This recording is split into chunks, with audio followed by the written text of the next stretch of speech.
Hey, welcome to Graphic Policy Television, GPTV. I'm Brett. It's a new month. We've got the new Comic of the Month Club in our hands. Now, Comic of the Month Club is one of the numerous geeky boxes out there that delivers a bunch of stuff to your doorstep. In this case, comics, since, Comic of the Month. Not really all that difficult. You can go check it out at comicofthemonth.club, not .com.club. Now, we pay for this service because, I'm a fan of comics and I love to go long box diving. And that's what this is basically delivery service that does a long box every single month. So we're going to open up, we're going to show off what's inside and see the exciting things that they have in store. Now, what's neat about this is you actually go through and you put in your preferences, the type of books that you would like, and they go and do their best to choose those sort of books for you and then send it. And, there's some mix. Sometimes it's great, sometimes not so much, but usually it's been pretty good, and you get a lot of stuff that I don't necessarily have in my collection, which I think is neat. So this one's theme. So they're doing themes, and it's a new year. This means new comics, new tastes, new resolutions. So the theme for this month is new. Each bonus book will be something a little more obscure. They'll hopefully introduce subscribers to that. Improvements for the month, they've changed their preferences to add kids option. So they'll be trying to put more violent or sexual comics in the box if this option is selected, or try to avoid putting that in, sometimes they mess up. Next month, they're looking at the video, it says finish the video game of the month website and plan to start taking orders February 15th. So that's actually pretty interesting. They're improving Month of the Month Club website, and the preferences, account information, subscription information will be streamlined, accessible to all subscribers. Alright, cool. So we're getting a whole lot of comics in here, and let's open up and see what we've got. Right away, this is one that I'm positive I have in my collection, which is pretty damn cool because, I was a fan of this. We've got X Factor, number 97, Group Therapy, clearly has something to do with Multiple Man. Rest in peace. This is, I was reading comics back in the day, exactly when this is, let's see, does it have the date on it? 93, I think? Yep, 93, right in the corner. X Factor, always great. This is when they kind of worked for the federal government, and it was Havoc, Polaris, Multiple Man, Strong Guy, Rain, Sinclair, Wolfsbane, and is that everyone? I think that was everyone. I feel like there was one more, but I'm pretty sure that was everybody. Always a good run. Great to go check out. Definitely one I want to go back and revisit. Alright, so we got a bunch of Action Comics, which is great because I wasn't reading Action Comics during this. Looks like fairly, so this is 2009, and then one a little bit more recent, Rebirth, number 968. So we got number 872, 873 from 2009. Definitely have not read this. Frankenstein, which is pretty cool. This is the one that's actually really got me interested. I saw this cover as I was just flipping through really recently, and that looks pretty damn cool. Jeff Johns and Jeff Johns. So we got the return of the Creature Commandos, and then something with Lex Luthor. I'm kind of fascinated to see what the Lex Luthor one is. But not bad. I definitely was not reading Superman back in the day, so I'm happy to check that out.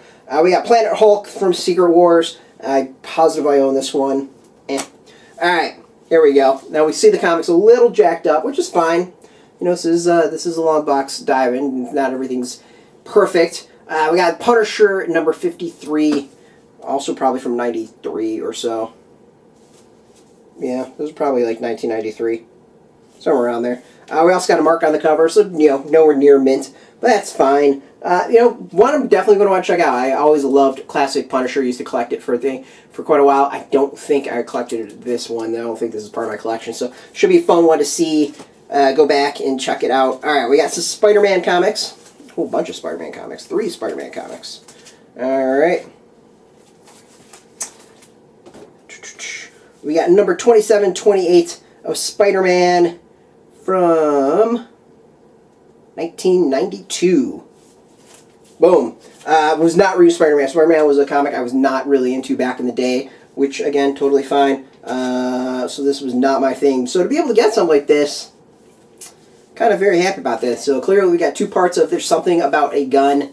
I don't know if this is the first part, but it's destined to be the most talked about Spider Saga of the year. At least 2 parts.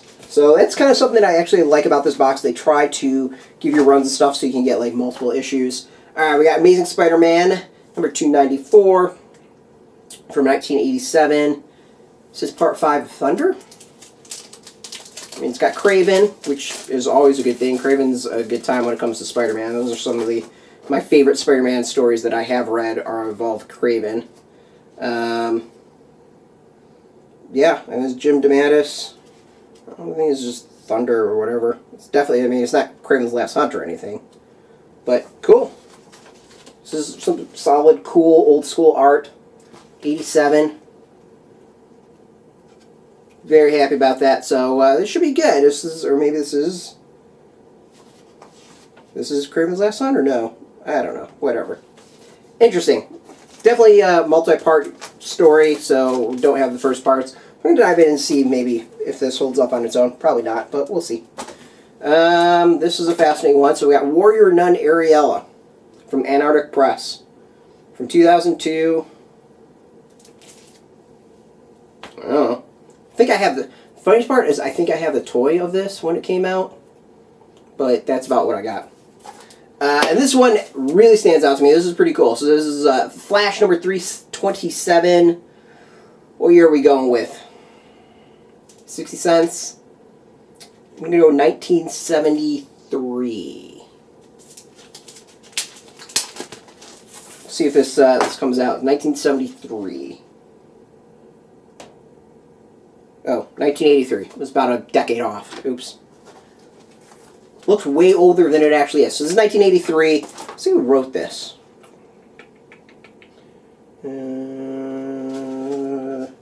Alright. Writer-editor Carrie Bates. Penciler Carmine Infantino. So that should be a good one.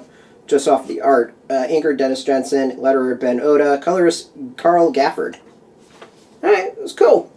So overall, like, not a bad box. It's got some solid entries in there. Some comic, very few comics that I have. So that's always a good thing. There's a good pile here. And, it's going to be fun to kind of add these to the collection and go through and see. We're going to do my best. I'm going to do my best to start doing some retro reviews on Friday, so you can check those out. We're going to use these for the retro reviews, because why not? You can go get this, as I said, Comic of the Month Club, comicofthemonth.club. There's a referral thing. Please put Graphic Policy in there. You get a bonus, we get a bonus. We don't make money off of it. I don't know what we get. Maybe like extra comics or something like that. So go check it out. I think it's a solid service. It's really fun. If you don't have comic shops near you, like the idea of just getting random classic comics, well, there you go. As always, thank you for watching. Now, if you're into comics, if you are into Marvel, DC, whatever, check us out every single day at graphicpolicy.com. We're on Twitter, Facebook, YouTube, Tumblr, all at Graphic Policy, keeping it nice and consistent. Until next time, keep reading those comics, and keep it geeky.